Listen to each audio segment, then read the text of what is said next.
Hello and welcome. My name is Ted Most. I am the Associate Director at the Elfress Alley Museum, and I'm here with Isabel Stephen, who is going to be giving a virtual lecture for us in November 19th at 6:30 p.m. And we're here today to get a little sort of behind-the-scenes info on the research that Isabel has been doing, as well as maybe get a little sneak preview of some of the content of her lecture. But first, I'd like to let Isabel introduce herself. Go for it. Hi, Ted. Thanks so much for having me. My name's Isabel. I use she, her pronouns, and I am a Temple student. I'm at Temple University getting my master's in public history. I'm in my second year, and I earned my undergraduate degree in history at William and Mary. I'm originally from Virginia and moved to Philadelphia 2 years ago, so a recent addition to the city. And yeah, that's a little bit about me. I've been working in museums for the past few years, both art and history museums. So, yeah. Great.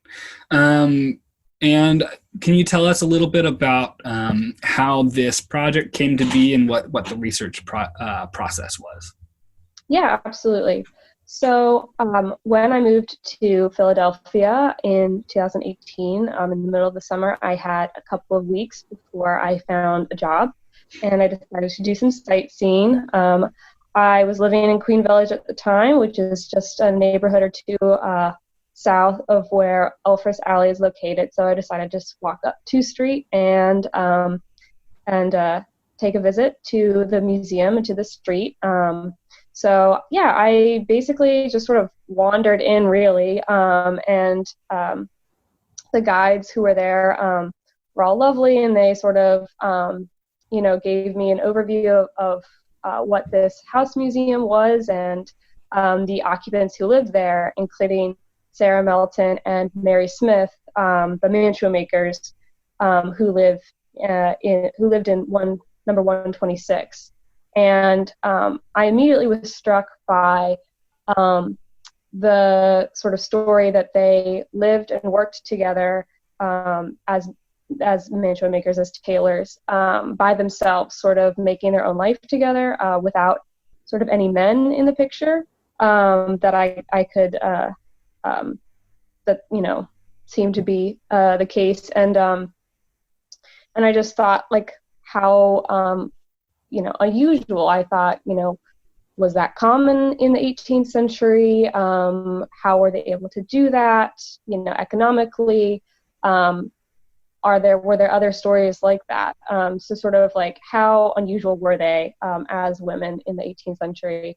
It was also especially interesting because, in the past year, I had read Charity and Sylvia, Portrait of a Same-Sex Marriage in Early America, by Rachel Hope Cleaves, which is about 2 women who were tailors living in the Northeast sort of a generation later. So I immediately made that connection of like, wow, these are both pairs of women who were working as tailors to make a living together and a life together without any men. And so that was sort of, I was like, I want to explore that thread and sort of see how common that was and how they were able to do that economically. But I sort of put that on the back burner for a couple of years until I started at Temple. I took a research and writing seminar class in this past spring, and I decided, what a perfect topic. I will explore that. And so I reached out to Ted and the Alley, and we had worked with the Alley the previous semester for another one of my classes, and so sort of said, this is what I'm interested in exploring. What primary sources do you have? What information do you know? And Ted was really great in sort of helping me lay out the beginning of the research process, so I knew where to look and what had already been discovered, so I didn't have to reinvent the wheel there. In the midst of my secondary reading research, I learned about a few other examples of single women who lived in pairs with other women. So I was reading Not All Wives by Karen Wolfe, which does talk about single women in the 18th century, and the story about two Quaker women, Rebecca Jones and Hannah Catherall. They were Quaker teachers, and they also lived together, never married, and built a life together. And so I decided they were sort of like just sort of dropped in as like one little example, but I wanted to explore them more. And so the paper that I ended up writing was sort of about these four women and another woman, Elizabeth Carr, who came to live with Sarah Melton in 1790, sort of exploring their economic circumstances as well as the emotional and sort of affectionate side of their relationship, and exploring how it is that these women chose to live together in these couples, these pairs. So yeah, that's a little bit about sort of the trajectory of my research. Great. Yeah, I'm so excited by the topic. I was really excited when you sort of proposed this thread of research. It's something that we talk about all the time. One of the sort of goals of our museum is a little bit to burst some of the expectations that we have for the 18th century, and I think these two women living together is sort of our main sort of way to burst some of those expectations. But I also know from my work on the alley that it can be really difficult to sort of piece together the stories of people who didn't necessarily leave a lot of written records behind, especially when you're trying to think about sort of domestic spaces or private spaces. Did you come into any sort of, did you have any difficulties or obstacles with your research process? Yeah, absolutely. So when we had initially met when I proposed this research, the resources that were available were wills written by Mary Smith and Sarah Melton, an inventory of the house, and fire insurance document. And from there, I looked at census records, constable returns, and deed books. And so I was able to find some resources there, some really helpful information from the deed books on how much the house cost, the fact that it was actually both women who contributed funds, but the house was put in Mary's name, things like that. But I did run into a lot of dead ends because I was kind of looking for a needle in a haystack, trying to find any reference to a Mary Smith, a Sarah Melton, who would have matched the description of these women. So, I was looking in the Diary of Elizabeth Drinker because there's a fantastic inventory or index, really thorough. And, I found like someone who was named Molly Smith, who was a mantua maker who fit the time, but Molly Smith is a very common name, so I didn't have anything else to sort of corroborate that, so that little information doesn't make it into the research ultimately. So it was a lot of sort of like searching through. I combed through newspapers trying to see if they had they'd put any advertisements in for their mantua making business. Didn't find anything there. So yeah, there were a lot of dead ends. I mean, I did come up with some sources that the alley didn't have. And then, of course, there were some leads that I wasn't able to follow up with in the spring because the lockdown that occurred in mid-March closed a lot of the archives that I was hoping to go to. So where I didn't have sources or direct words from the women, I looked at women from a similar socioeconomic background that might inform sort of the information of the life that these women might have led and sort of what was expected. So I used other examples to sort of help fill out the gaps, and where I really didn't know, I used language like probably, might, perhaps, just to sort of sketch out that like this is not definitive, but likely given the other examples of women living in that time. So With the Quaker women, Rebecca Jones and Hannah Catherall, they do actually have, Rebecca has some documents written in her own hand that I was able to take a look at and sort of flesh out more of her personal life and how she might have made those choices to live with women throughout her life. So with that as well, I kind of thought through what might be a similar mindset for the other women, again, using that sort of speculative language. So yeah, it's I think that is something we have to do a lot when we're talking about people who didn't necessarily leave a huge trail. I talk with people at the museum all the time, and I sometimes wonder if they may leave thinking I don't know anything at all, because so much of what I say is, well, I'm guessing this, or my theory is X, Y, Z, whatever. If you had more time and archives were open and you had, just like, let's say, unlimited time and resources, what are some other sources that you might pursue to try to chase some of those dead ends further? Yeah, I'm still in the process of doing a lot of this research. Writing a research paper in a semester is definitely an accelerated timeline, I have learned. So there are deeds that I want to go back and look at again to follow with Elizabeth Carr, for example. I also didn't have the chance to look at the tax lists to get a better sense of the specifics of their economic circumstances. There's definitely a lot more.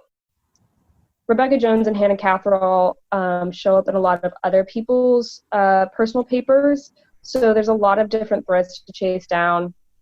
I went out to Haverford College to take a look at their special collections, but I wasn't able to look at everything, and I know there's also papers at Swarthmore and things like that. So it really is just a matter of I know a lot of where these women are referenced and just tracing those back so I can actually look at the specific documents themselves. So it's things like that. Sort of, I know they're out there and I just haven't been able to get back to it with archives being closed and then starting up with school again. And I also work full time, so yeah. You have plenty on your plate. Yeah, it's one of the things, one of my personal sort of goals, and I have done very little to work on this, but is to try to track down Mary and Sarah in the records of their customers. You talked about looking at Elizabeth Drinker's diary, but one of the challenges is that they probably, they may have kept records, but one of the records that have been preserved from that period are the records of people like Elizabeth Powell or other sort of well-to-do prominent Philadelphians. So you never know, there might be something there. I'm reminded of the Betsy Ross house, who found out that Betsy Ross had made bed drapes for the Washington family because Mount Vernon reached out to them and said, hey, we saw the name Betsy Ross in our inventory here. So that's one of the challenges we have when we're talking about artisans and craftspeople. Great. Well, I'm really excited for this presentation. Yeah. Sorry, go for it. You look like you wanted to say something. Oh yeah, there's a few other women that I briefly mentioned who were also mantua makers that I found in the directories that lived together. Hannah Robbins is one that I'm remembering off the top of my head. And those are women that I would want to explore further and do the sort of same process of combing through newspaper records, obituaries and death records, if there are any birth records. And again, also looking through those diaries of well-to-do clients who might have recorded mantua makers coming to their house to do work for them. So there are other, Elizabeth and Sarah and Mary are not the only example of female couples who are mantua makers. And so to sort of explore those other women who only briefly make it into the research I've done now are some other avenues to explore as well. Yeah. One sort of question I think about a lot, and I wonder if you have a take on this. This is like very in the weeds, but for me, it feels sort of like essential to this in some ways. I believe it is Mary's will, she refers to Sarah Melton as her sister-in-law. Were you able to sort of clarify that relationship at all? Do you think, did they have siblings who were married to each other, or was that more of an informal way of sort of linking them familially? I don't know. What do you think? I wasn't able to discover any siblings that they had. And there's a article that exists out there that states that who Mary Smith's father was, but I can't corroborate that, and there's no source from that original article, so I was not able to really flesh out their families, and as a result, when I talk about that, it's very much, I'm very clear that we don't know, but that being sisters-in-law, if they were sisters-in-law, they should probably have the same last names. And so, why do they not have the same last name? And so there's also a history of queer couples using language that kind of obscures the fact that they're spinsters or bachelors living together and kind of makes that relationship make more sense, like, oh, we're cousins, we're related, don't worry. And that is another avenue I'd like to explore, sort of like terminology that these female couples used. I mean, Rebecca Jones and Hannah Catherill are called yoke fellows by male friends of theirs. And that term was used very often in the 18th century to describe heterosexual married couples. And so, that terminology is something that I'd like to explore more that I wasn't able to get to, and sort of was just yet another example. But trying to flesh out the sort of web of relationships with Mary and Sarah would be really interesting to know. I haven't found that yet. But who's to say? Maybe they were sisters-in-law and they still, chose to live together and had a very emotional friendship. But the other thing too is that Mary and Sarah are listed as mantua makers, as spinsters, as widows in various public documents. So what was their marriage status actually? Spinster usually denotes someone who never married, a woman who never married, but sometimes it does. And but they're actually widowed now. So it's all kind of, it's very messy, and there are no clear answers, unfortunately. So it's just sort of like treading carefully with that. But it's not something to just take at face value, I would say. Yeah, I think it's really interesting that some of these terms are so sort of unstable, even when the women themselves are using them. I think Mary, is it Mary that refers to herself as a spinster in her will, I think, and Sarah refers to herself as single. Yes. And yet, but, yeah, in the so deed, unstable. in the deed, Mary is referred to as a widow. Okay. So, yeah. Very. Who knows? Yeah. And I mean, one of the other things that I think is really interesting is even their names are somewhat unstable. We have a variety of spellings of Sarah Melton. Sometimes she's Sarah Milton, sometimes she's Sarah Merton, all of these kinds of things. And we live in a world, I think, where we think of things like names and like marital status as relatively static or fixed or even binary in some cases. And I think it's really interesting to try to put ourselves back in a time when there was more mutability to those terms and those identities. I think it's very, very interesting. Yeah, I think that ambiguity is something it's okay to sit in, and obviously like a lot of people want like really firm answers, visitors and the public and historians alike, but I think that the ambiguity and mutability is very interesting and probably something that they themselves existed in to a certain extent. And so in some ways it feels appropriate to sort of just rest in that and be like, well, we don't have a clear answer and that's okay, but we should think about it, it's not definitively that they were sisters-in-law. It's not definitive that they were, in a romantic or sexual relationship at all, but that there is some sort of fluidity and ambiguity there that's okay to rest in. Yeah, I think I think it's challenging, but can be really good and really productive in some ways. To enter the sort of speculative or imaginative realm, we are a museum, and while we don't have any of the belongings of these women, things are really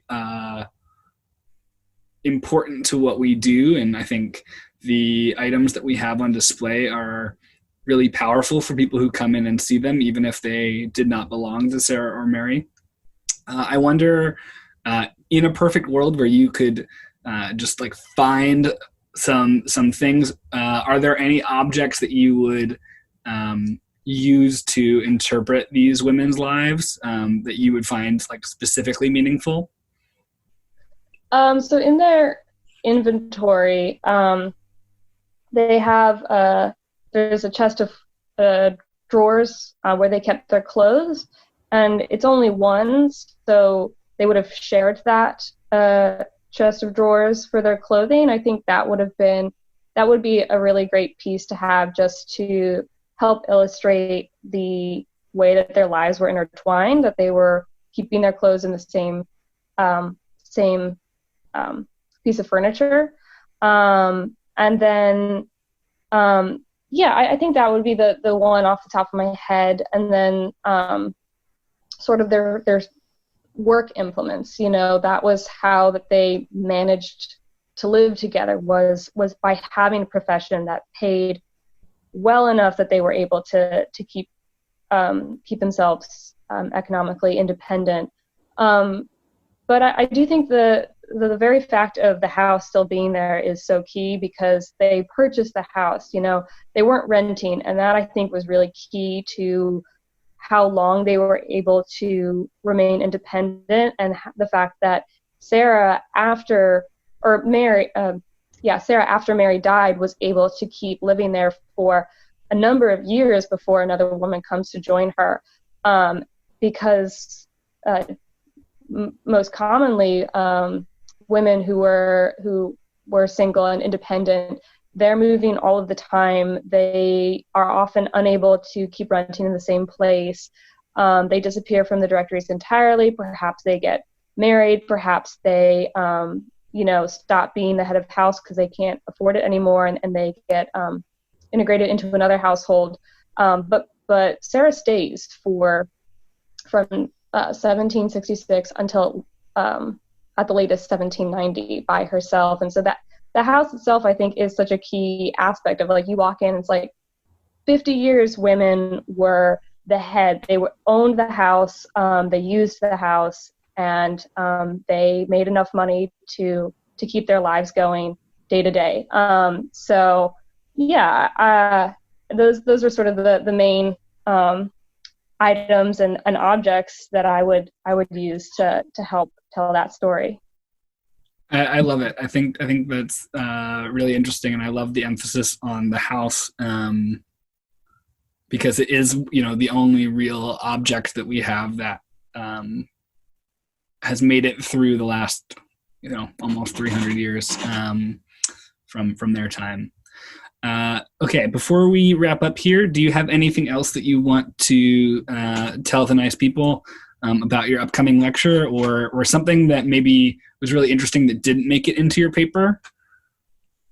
I think there's a lot of different individual examples of women, not just single women, living as sort of independently at this time period, but there are a lot of coupled women who are living, like, not just in Philadelphia, but in a lot of different cities. And so it would be really interesting to sort of put together, showcase a network or a map of all these different examples, because I don't think Philadelphia is unique at this time period entirely. I mean, there are a lot of specificities to the culture of Philadelphia that makes it easier for women to be independent, but I don't think that Philadelphia is the only city at this time period. And so I think anecdotally I've found a lot of examples, or at least enough that it's not just a one-off of female couples in the late 18th century. So, and I wanted to keep it very tight in on Philadelphia rather than sort of sprawling. So that doesn't really make it in. But I think that it's not just like interesting anecdote, these two women live together, but like, know that there were actually many examples of women doing this. Yeah, I think that's really interesting. And I think the fact that you sort of highlighted the urban component of it, I think is maybe a little illustrative. You mentioned Karen Wolf's book, Not All Wives, and she talks about the role that urban space had in women marrying at lower rates and later in life and those kinds of things, and just making this sort of independent life more possible. So I think that's really interesting. Well, I think I don't have too many more questions right now, so I think let's wrap it up and keep some of those questions for the session in November. And I'm really looking forward to it, and we'll talk to you then. Yeah, looking forward to it as well. Thanks so much for having me and talking. You're welcome. Thank you.